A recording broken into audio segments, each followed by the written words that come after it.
name is Shazi Visram. I'm from New York, and the name of my company is Happy Baby. And Happy Baby makes premium organic baby foods as well as toddler foods. So really our broad range is to create a complete line of infant nutrition in order to help babies create a blueprint for healthy eating habits that will last a lifetime. And the dream is that if they are healthy and happy babies, they'll grow up to be healthy and happy children and eventually grow up to become healthy, happy adults. So the idea is to create foods that will give nourishment to healthy and happy babies and really give them a chance to develop into healthy, happy adults that can be thriving members of the community. And for me, I was really inspired to create this product line. Well, a friend of mine was complaining about how she didn't have very healthy options. And the best thing she could do was to make everything homemade, which is really difficult these days for a busy mom that's working. And once I started looking into the market about 7 years ago, I realized that there was a huge opportunity to create a brand that had a lot of meaning, and not just to sell product, but to create abundance and give back.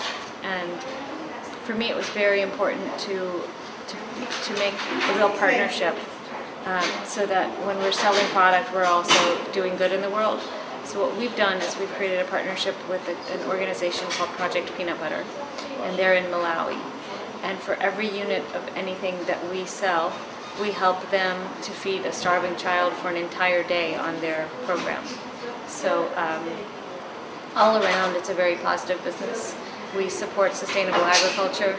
We support health and wellness for today's young families. Every decision we make internally is based on social responsibility. And then, we're also able to support children in need after having, created just a lot of abundance within our organization. It allows us to give back. So on so many levels, it's very positive what we do, and I'm just really blessed to be a part of it. I began working on it in 2003. And it took a couple of years to raise money and figure out the manufacturing and get launched. So we started selling product in 2006, early 2006, and we started selling 5 items in 5 stores in New York.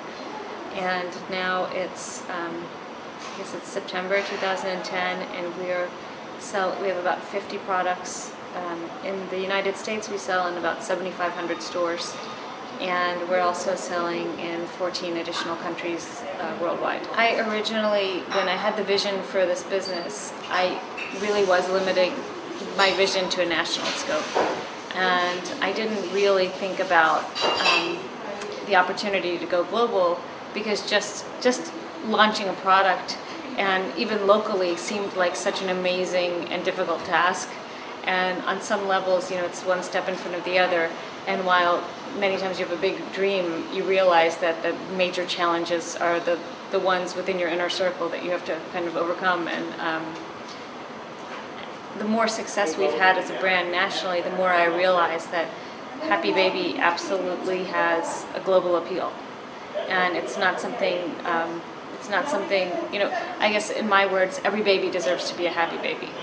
And that if you're a baby in the United States, great, and if you're a baby in South Africa, great, and if you're a baby in China or the UAE or Korea, great. And so we've been really kind of thinking bigger these days, because we've seen such an amazing response to our products, which are truly, and I can say this because I feed my own son every single thing that we make, truly the very best.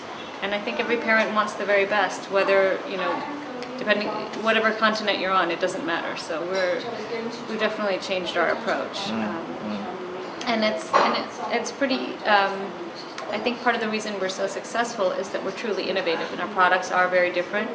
And because of that innovation and that differentiation, retailers and parents alike are very excited to get our products, because from the retailer's perspective, the most important consumer in their store is the young mother. And if they can make sure the young mother is happy, then the young mother buys everything for their family from their store. And there really hasn't been any innovation in baby food since the 1930s. And traditionally, baby food is a very low margin item. So if we can offer something that's innovative, that is a bit of a higher margin because it really is so premium, the retailers are excited because then they can offer this young mother who's so important to them something different. And so it's actually a win-win all around. Yeah. Now, share with us. I mean, going global might not be as easy as pronunciation of the word global. If someone is to approach you and say, how have you managed to crack the global sphere in terms of entering into other markets, what would be some of the key points? I think choosing your partners wisely is the most important decision that you can, but the most important practice that you can have when making decisions to go globally. Because you can't be everywhere at once, and you only want the very best representing your brand and your business, and you can't control what's happening in a different market. So making sure that the relationships that you generate are the right ones. We've been approached by so many distributors in different countries around the world where we do the background research and we realize that this probably isn't the best fit for us. Or, and you do a lot of research and you have to ask for a lot of references and really dig in and make sure that the partnership is the right fit. So for instance, in South Africa, we had the most incredible distributor. She was just this wonderful, wonderful woman who wasn't necessarily in the food distribution business or importing business, but she had a serious passion for our foods because she had 2 young children and she completely got it.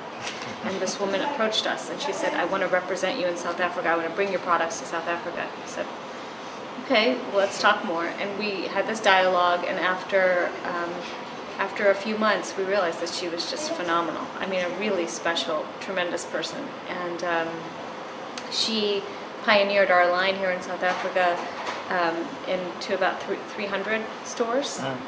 And she alone has done some of these events that I've told you about, how to make baby food, cooking classes, doing the samplings, demonstrations, and really educating mothers about the importance of feeding baby organic, and just tremendous contact. So I can't say enough about picking the right people, because people are everything when it comes to your business. Yeah. Being a recipient of the iwec award is just tremendous for us.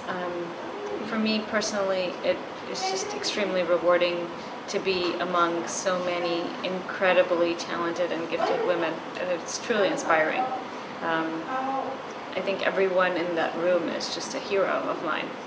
And they've all done things in different categories, in different industries, yet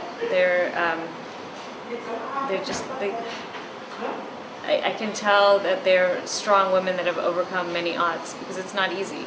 It's not easy if you're a man to start your own business and be that successful. It's just not easy. But sometimes it can be harder when you're a woman.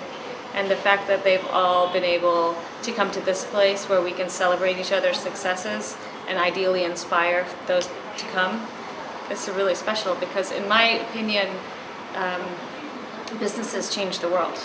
And creating a business is like creating something that is an entity that can affect change. And if women are inspired to create businesses, then I think the businesses that they bring out will have more to do with nurturing families and being more values driven, because women are that way. Yeah. And while I'm excited about economic success, I'm very much more excited about creating a personal success and creating abundance to give back. And I think a lot of women agree, and I think that's the way you change the world. So being around so many different women in different countries that are doing the same thing is mind-blowing. It really is exciting. Yeah. Have you also learned a thing or two interacting with these women over the past couple of hours? I have already. Yes, I'm listening to conversations and meeting women who are sharing different management styles and different tips and techniques that they use to, inspire their team or make time for themselves, which is really important when you're juggling so much. And I'm looking forward to the next few days. I'm excited to be here.